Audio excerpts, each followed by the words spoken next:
चलिए आज बात करते हैं 2023 बोर्ड परीक्षा यूपी बोर्ड परीक्षा हिंदी में पूछे जाने वाले प्रश्नों के बारे में। कौन कौन से प्रश्न पूछे गए हैं और उसके उत्तर क्या सही उत्तर क्या क्या हैं इसमें देख लेते हैं।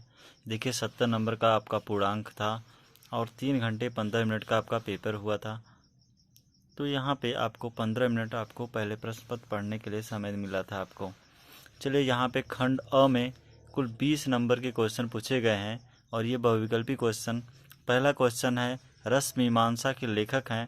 इसके 4 ऑप्शन दिए गए हैं। पहला महादेवी वर्मा, दूसरा रामचंद्र शुक्ल, तीसरा निराला और चौथा महावीर प्रसाद द्विवेदी। तो यहाँ पे रस मीमांसा के लेखक हैं, इसका कौन सा ऑप्शन आपका सही हो जाएगा? तो यहाँ पे option number B Ramchandra Shukla, रस मीमांसा के लेखक रामचंद्र शुक्ल जी हैं। तो यहाँ पे आपका पहले का बी ऑप्शन राइट हो जाएगा। चलिए दूसरा क्वेश्चन कह रहा है तितली कृति की विधा है। तितली कृति की विधा है दूसरा क्वेश्चन है। इसमें 4 ऑप्शन दिए गए हैं। 4 ऑप्शन दिए गए। पहला ऑप्शन है आपका कहानी, दूसरा ऑप्शन है जीवनी, तीसरा ऑप्शन है उपन्यास और चौथा ऑप्शन है आपका नाटक। तो यहाँ पे आपका दूसरे का कौन सा ऑप्शन आपका सही हो जाएगा? तो यहाँ पे आपका ऑप्शन नंबर सी सही हो जाएगा। तितली कृति की विधा उपन्यास है। तो यहाँ पे ऑप्शन नंबर सी आपका राइट आंसर हो जाएगा। चलिए अगला क्वेश्चन देख लेते हैं। आगे क्वेश्चन पूछ रहा है यहाँ पे, देखिए तीसरा क्वेश्चन कर रहा है यहाँ पे डॉक्टर राजेंद्र प्रसाद लेखक हैं। तो डॉक्टर राजेंद्र प्रसाद लेखक हैं। यहाँ पे 4 ऑप्शन दिए गए हैं। 4 ऑप्शन देख लेते हैं यहाँ पे। गांधी की देन के, दूसरा हिंदी साहित्य का इतिहास के, तीसरा करा इंद्रजाल के, चौथा करा हिंदी साहित्य विमर्श के। तो यहाँ पे आपका तीसरे का राइट ऑप्शन आपका हो जाएगा ऑप्शन नंबर ए गांधी की देन से, गांधी की देन के डॉक्टर राजेंद्र प्रसाद लेखक हैं इसके। चलिए आप क्वेश्चन चौथा देख लेते हैं। साहित्य और कला रचना है। साहित्य और कला रचना है। इसके 4 ऑप्शन दिए गए। पद्मलाल पुन्नालाल बख्शी की, दूसरा है आपका सुमित्रा नंदन पंत की, तीसरा ऑप्शन है आपका भगवत शरण उपाध्याय की, चौथा है आपका जयप्रकाश भारती। तो यहाँ पे चौथे का आपका कौन सा ऑप्शन आपका सही हो जाएगा? तो यहाँ पे ऑप्शन नंबर सी आपका राइट आंसर हो जाएगा। भगवत शरण उपाध्याय साहित्य और कला की रचना किए हैं। तो यहाँ पे चौथे का ऑप्शन नंबर सी आपका राइट आंसर हो जाएगा। चलिए 5वां क्वेश्चन देख लेते हैं। कह शुक्लोत्तर युग के लेखक हैं। शुक्लोत्तर युग के लेखक हैं। इसके 4 ऑप्शन दिए गए हैं।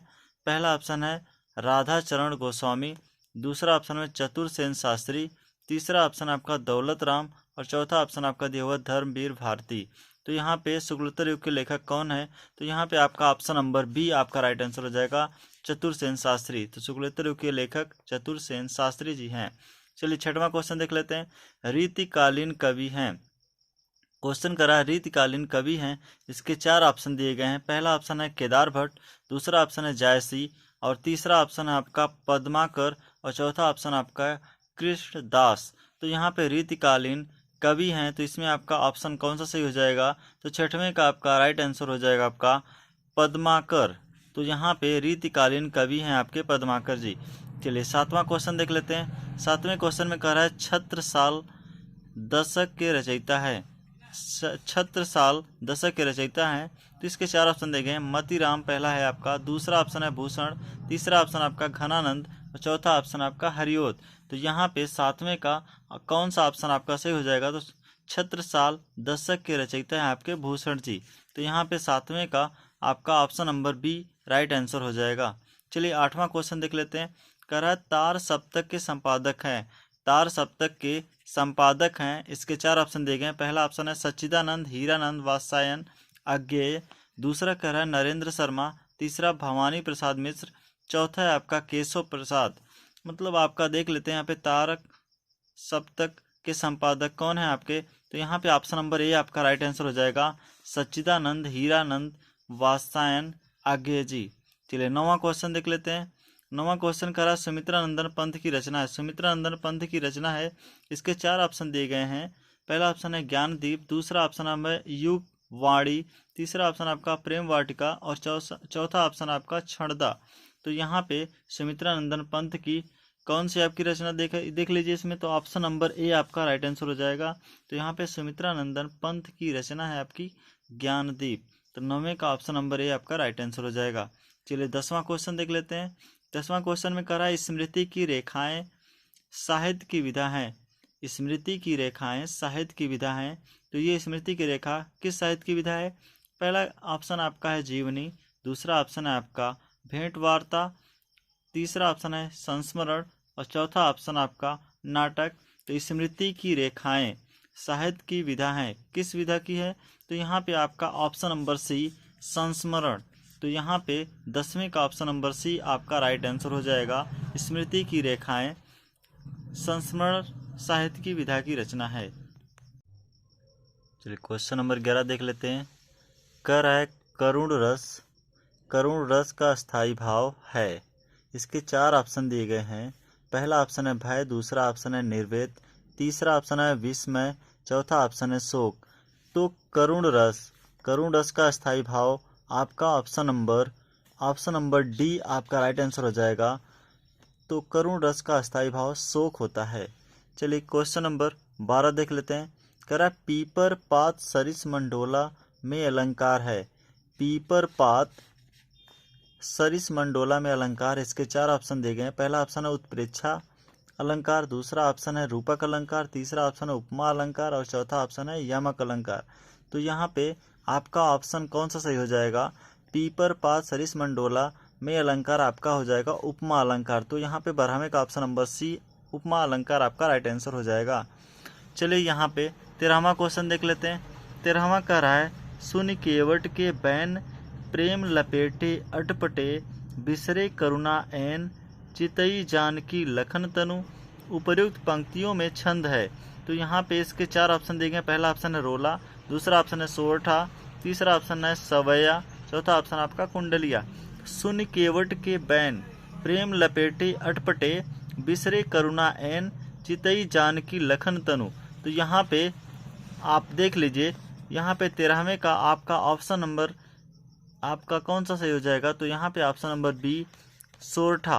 तो 13वें का ऑप्शन नंबर बी सोरठा आपका राइट आंसर हो जाएगा। चलिए 14वां देख लेते हैं। करा अनुचर शब्द में प्रयुक्त उपसर्ग है। अनुचर शब्द में प्रयुक्त उपसर्ग है। तो यहाँ पे इसके 4 ऑप्शन दिए गए हैं। अन, अनु, अ, आ।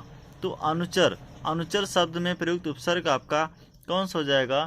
तो 14वें में आपका ऑप्शन नंबर बी अनु आपका सही हो जाएगा। तो अनुचर शब्द में प्रयुक्त उपसर्ग अनु होगा।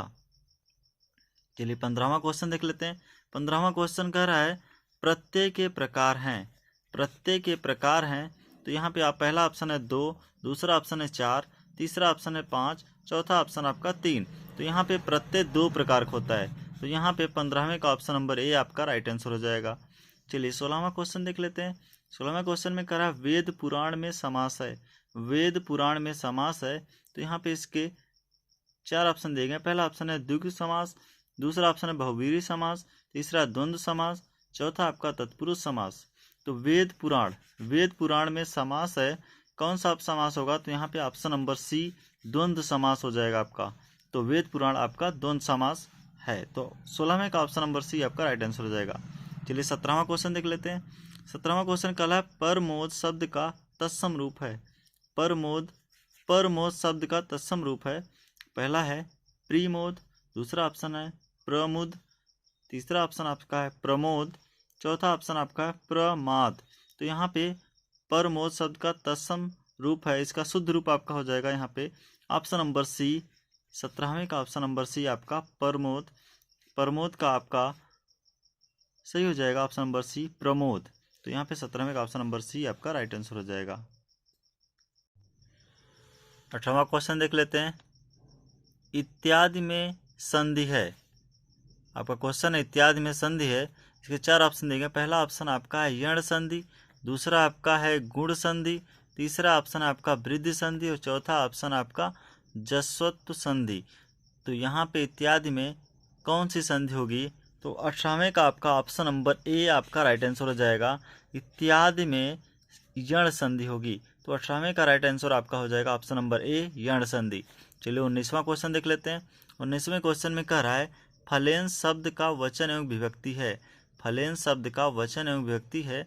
यहाँ पे पहला ऑप्शन आपका द्विवचन चतुर्थी विभक्ति, दूसरा ऑप्शन है एक वचन पंचमी विभक्ति, तीसरा ऑप्शन है बहुवचन षष्ठी विभक्ति और चौथा ऑप्शन आपका एक वचन तृतीया विभक्ति। तो यहाँ पे फलेन शब्द का वचन और विभक्ति बताना है। तो यहाँ पे 19वें का आपका ऑप्शन नंबर डी एक वचन तृतीया विभक्ति। एक वचन तृतीय विभक्ति आपका राइट आंसर हो जाएगा। तो 19वें का फलेन शब्द का वचन आपका एक वचन हो जाएगा और विभक्ति आपकी तृतीय विभक्ति हो जाएगी। तो यहाँ पे 19वें का राइट आंसर आपका हो जाएगा ऑप्शन नंबर डी। चलिए 20वां क्वेश्चन देख लेते हैं। 20वां क्वेश्चन कर रहा है अपठम धातु का वचन एवं पुरुष है। अपठम धातु का वचन एवं पुरुष है। इसके 4 ऑप्शन दिए गए। द्विवचन उत्तम पुरुष, एक वचन प्रथम पुरुष, तीसरा आपका है बहुवचन मध्यम पुरुष, चौथा है एक वचन उत्तम पुरुष।